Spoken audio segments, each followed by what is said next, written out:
सुन्दरि माधवी चन्द्रसहोदरि हेममयी मुनिगणमण्डित मोक्षप्रदायिनि मञ्जुलभाषिणि वेदनुते पङ्कजवासिनि देवसुपूजित सद्गुणवर्षिणि शान्तियुते जय जय हे मधुसूदनकामिनि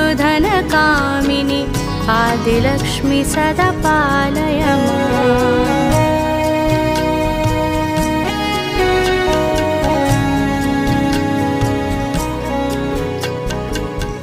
कलिकल्मषनाशिनि कामिनि वैदिकरूपिणि वेदमयी क्षीरसमुद्भव मङ्गलरूपिणि मन्त्रनिवासिनि मन्त्रनुते मङ्गल